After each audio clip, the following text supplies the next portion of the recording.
Bom dia, meus amigos, bom dia a todos. Um belo dia. Aqui em Recife está fazendo um sol, né? Temperatura de 25 graus Celsius e são exatamente 6 horas e 55 minutos. Estamos aqui com vocês no canal da ISCOM Recife do Facebook, para desejar aquele bom dia espiritual, aquele bom dia que traz uma motivação interna para que a gente possa seguir em frente com os nossos deveres e assim cumprir o propósito da nossa vida. A vida humana tem um propósito especial, né? Enquanto que na vida animal o propósito é bem simplificado. Os animais eles ficam satisfeitos com um pouco de sexo, comida, né? Abrigo, né? Defesa, né? E assim vivem sua vida feliz, comer, dormir, se acasalar, fazer sexo. Rotineiramente, se eles conseguem isso, estão sempre cantando, né? A gente vê de manhãzinha os passarinhos alegres, piando, né? Fazendo seus cantos, né? Suas músicas, né? Então, mas os seres humanos, eles não ficam satisfeitos só com isso, né? Os cientistas estão aí fazendo muitos trabalhos, muitos estudos para descobrir qual é a origem da nossa existência, de onde surgiu tudo isso, porque não é uma coisa tão simplificada. Alguns cientistas, assim, um pouco menos inteligentes, eles tentam reduzir a criação, a criação do universo a um processo automático, a um processo fechado, que não houve nenhuma interferência externa e que a própria energia material se autoformou, né? E isso aí é uma teoria simplista, né? Uma teoria simplista de uma gigantesca manifestação complexa que é essa criação material, né? Então, o que a gente está trazendo aqui é esse bom dia de alegria com o conhecimento espiritual que vai fazer você ficar cada vez mais inspirado para a procura da verdade absoluta. Os cientistas, eles não podem conceber a verdade absoluta. Para eles, todo o conhecimento tem alguma referência. Então, são um conhecimento relativista. Se você tem um conhecimento, esse conhecimento só é conhecimento porque está relacionado com outro conhecimento, e aquele outro conhecimento está relacionado com aquele outro conhecimento, e aquele outro está com outro conhecimento, e você nunca encontra a base do conhecimento, ou a fonte de todo o conhecimento, que é a verdade absoluta. Onde, na verdade absoluta, o nome já diz, os cientistas também podem entender isso, não existe outra verdade superior a ela. Então, não existe nenhuma outra versão, e nem vai existir no futuro, superior à verdade absoluta. De qualquer forma, tanto cientistas quanto espiritualistas, todos estão querendo compreender essa verdade última, essa fonte de tudo, né? Ou seja de uma forma simplista, ou seja de uma forma realista, porque a forma realista é aquela que mostra a verdade como ela é, e não uma hipótese ou teoria da verdade. A verdade ela é real, concreta, e ela não é simplesmente teórica. Teoria a gente cria a todo momento. As pessoas vão estudando e criando novas teorias, mas isso não muda a verdade. A verdade está aí. A verdade está aí fora. Então precisamos encontrá-la. Jai, Hare Krishna. Então vamos agora ler o verso de hoje que o Krishna está indicando. É um verso que traz um conhecimento sobre aquelas pessoas que, para compreender a verdade absoluta, não é só estudar, mas você tem que se livrar dos portões que conduzem à ignorância, né? Então, se você está entrando pelos portões da ignorância, você não pode chegar à verdade de jeito nenhum, né? Quem chega à ignorância, quem entra no portão da ignorância, vai ficar sempre em ignorância. Então, o Krishna está falando sobre isso aqui, nesse verso. Vamos ler. Primeiro o sânscrito, depois a tradução e o significado de sua divina graça, A.C. Bhaktivedanta Swami Srila Prabhupada. Etai vimukta kanteya tamo dvarais tripira nara acharyatmana shreyas tato jati parangatim. Tradução: a pessoa que escapou a esses 3 portões do inferno, ó filho de Kunti, executa atos que conduzem à autorrealização e aos poucos atinge o destino supremo. Significado: deve-se ter muito cuidado com esses 3 inimigos da vida humana: a luxúria, a ira e a cobiça. Quanto mais alguém se liberte deles, mais sua existência se purifica. Então, ele pode seguir as regras e regulações prescritas nas escrituras védicas, seguindo os princípios que normatizam a vida humana.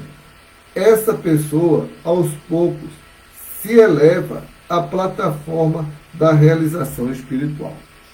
Então, aqui nós podemos ver que quem não se livrou da luxúria, da ira e da cobiça, quem está ainda a mercê ou andando por esses portões, ele não consegue seguir as regras védicas, né?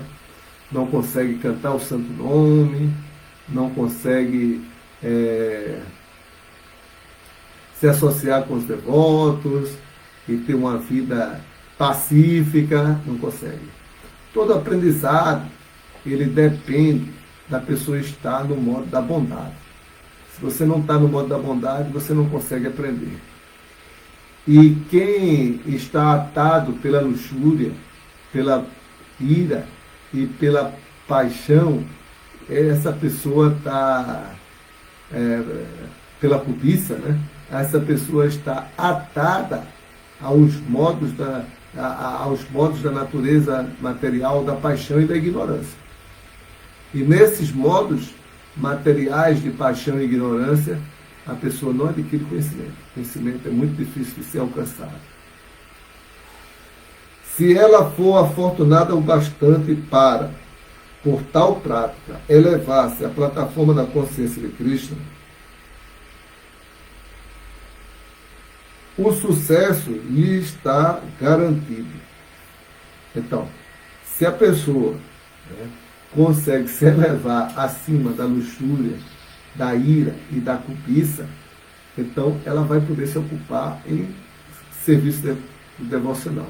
Então, no Bhagavad Gita, Krishna fala que Brahma Bhuta Prasatma Nashochati Nakanshati Sama Sarveshu Puteshu Mad Bhaktin Lavate Param.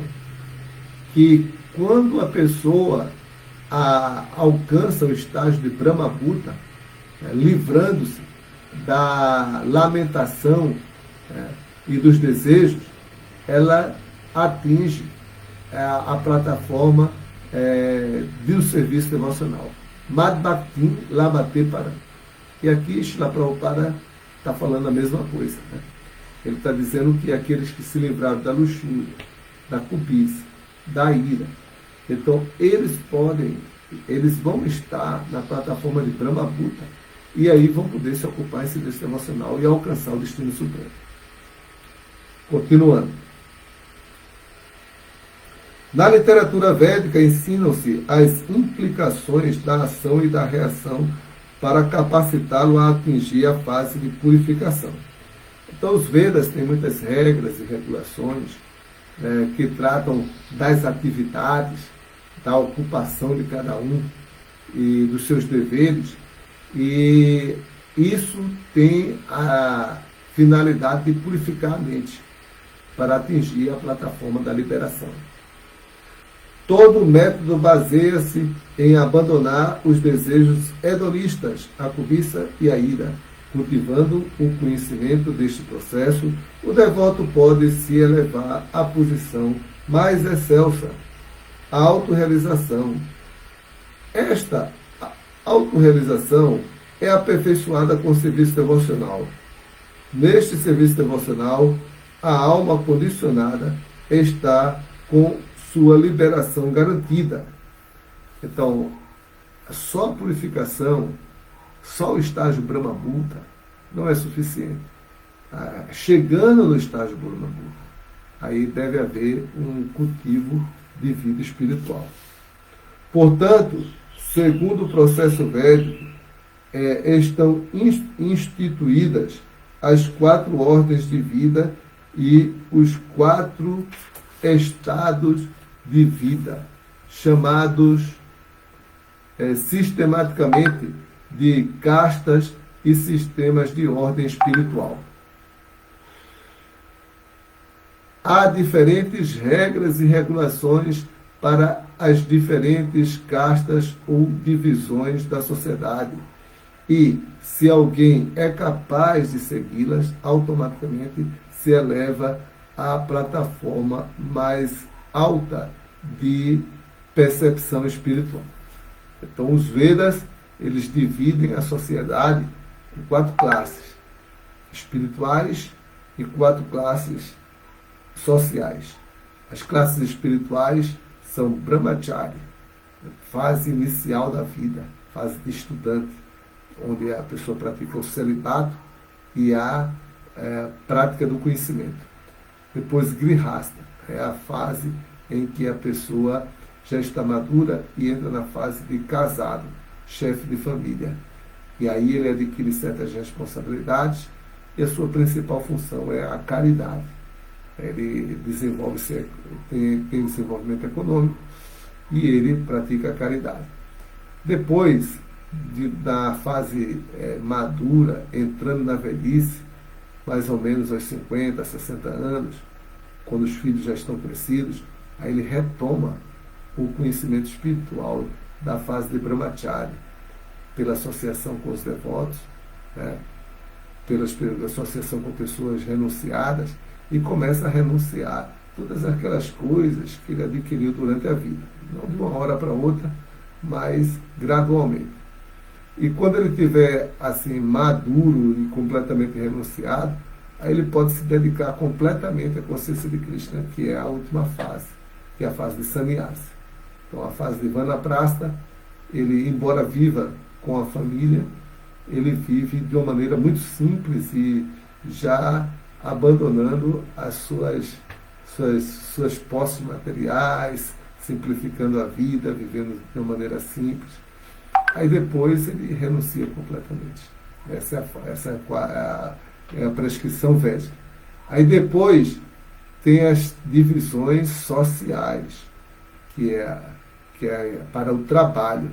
Tem pessoas que trabalham com o intelecto, que são os brahmanas, as pessoas que trabalham na administração, que são os kshatriyas, pessoas que trabalham na produção, que são os vaixas, e os shudras é aquela classe que movimenta a sociedade. Ele trabalha ajudando todas as outras, a produção, a administração, o intelecto, ele ajuda. Então, ele é a força motriz da sociedade, né? O gerador da sociedade, que dá energia à sociedade. Então, continuando aqui, então, não resta nenhuma dúvida de que pode obter a liberação. Então, a pessoa que vive de acordo com os seus deveres, seguindo as instruções védicas, gradualmente, mas para seguir as instruções védicas, a pessoa tem que primeiro se livrar dos 4 portões que conduzem ao inferno, né? Então vamos meditar isso durante o nosso dia. Hare Krishna, bom dia, né? Bom dia, bom dia, bom dia. E vamos praticar essa consciência de Krishna para que a gente possa se livrar dos portões que conduzem ao inferno e se ocupar de uma forma espiritual dentro das práticas de autorrealização prescritas nos Vedas, sem precisar mudar muita coisa na nossa vida. Só agir com pureza. Jai, Hare Krishna. Dá uma olhadinha aqui no chat, mas eu acho que hoje não entrou ninguém. Não entrou ninguém. Então, todas as glórias a Srila Prabhupada. Vamos cantar o Mahamantra Hare Krishna, Krishna Krishna, Hare Hare, Hare Rama, Rama Rama, Hare Hare. Bom dia para todos. Até a próxima.